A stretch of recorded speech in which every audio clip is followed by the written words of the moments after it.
Even today there's any amount of talk about how a Native American shaman becomes an eagle.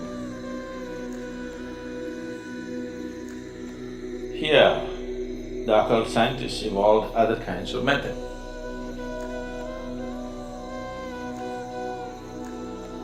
They pick other forms and make the forms work in a certain way. The occult sciences have many aspects to it. Atharvana Veda is all about this.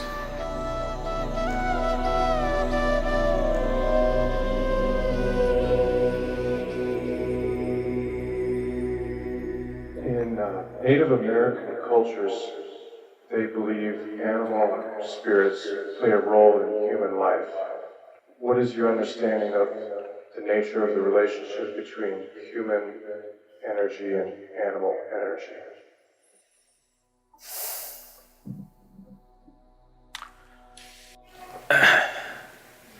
See, in certain occult sciences, there are certain things that one can do, but those things are seen as totally unnecessary in the spiritual realm. In the yogic realm, these are seen as totally unnecessary and a backward step. In terms of occult, these things are done. Recently, when we were trekking in Nepal, we came across a valley like this where some Nepali tribes are doing occult like this with animals. And these are very powerful processes, but these things were meaningful or useful before modern technology came because you could do certain things. There is a whole tradition of shamanism where it is… even today there's any amount of talk about how a Native American shaman becomes an eagle, becomes a fly, becomes a wolf, transforms himself into some other form and gets there and all this. So these are not just stories, it is very much a possibility that one can transform his form if he wishes to. So, about people taking on the forms that they wish according to the convenience is not a new thing or it's not an unheard of thing. Almost in every part of the world it is there. Particularly it is being publicized in a big way about the North American and South American shamans these days, about shamans becoming eagle and becoming wolf these two forms are very common for them. That was not unheard of here, but it was looked down upon in this culture. There it is being looked up to because this is not spirituality, this is occult. Here, our occult scientists, I call them scientists because they are that kind, they don't bother to convert themselves into a bird or an animal because the risk, because when you take on the form of something else, this body has to be preserved and it can always be misused. So, there have been incidents where somebody left his body here in some safety and let's say became an eagle and flew for some time, but when the eagle came back, the body is gone. Now what does the eagle do? An eagle comes and sits here and says, I'm a yogi. Pathetic state, isn't it?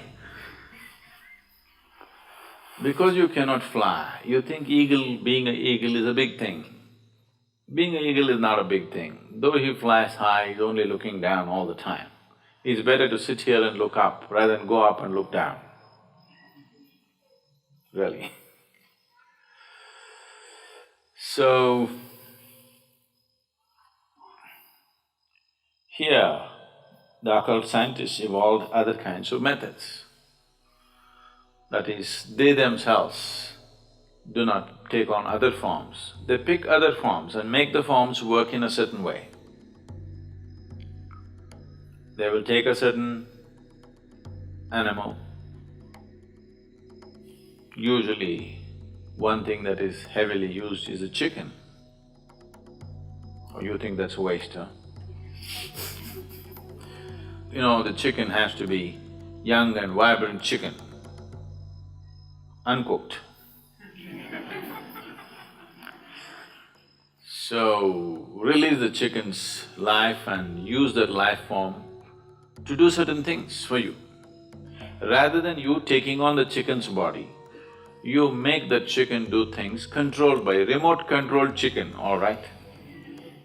A remote-controlled chicken is better than you becoming a chicken, isn't it? Because you becoming a chicken, there is a risk. You left your body and you went out as a chicken and tried to do something and you've become somebody's tandoori. So, they evolved better, more sophisticated methods to deal with the same things. So, yes, the occult sciences have many aspects to it. One Veda is dedicated towards this, Atharvana Veda is all about this. If we want to practice certain things, we could, but we don't allow such things here. Because what's the point? All that will happen is, you will get into more serious levels of ignorance. If you could change two bodies, this and that, you will get more entangled in the process of life than you are right now. Just the sheer power of it destroys you in so many ways.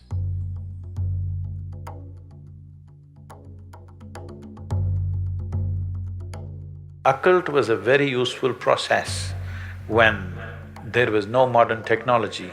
They used it as an access to the physical world in certain ways, but it involves so much of struggle to get there. But today, occult is not so meaningful anymore because almost everything that occult could do and more, modern technology is doing. You just have to send out a drone or turn on your television or just your phone screen will tell you everything that you want to know. So you want to know where the rain clouds are, so you had to do something. Now it's not necessary just the weather channel. I'm saying it's unnecessary effort. So it's better to focus on you evolving beyond your animal nature rather than developing a relationship with animal nature. How to get rid of the animal within you, that's my work, not how to connect you with animals.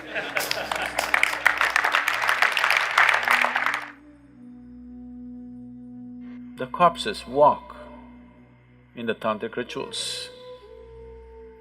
When somebody dies or when somebody is certified dead by your doctor, he's not completely dead. Up to 5 to 7 minutes, it's behaving as if it's alive and then falls dead, exhausts itself. So it's based on this, that when somebody dies, there are rituals in India. Up to 14 days, there are various kinds of rituals.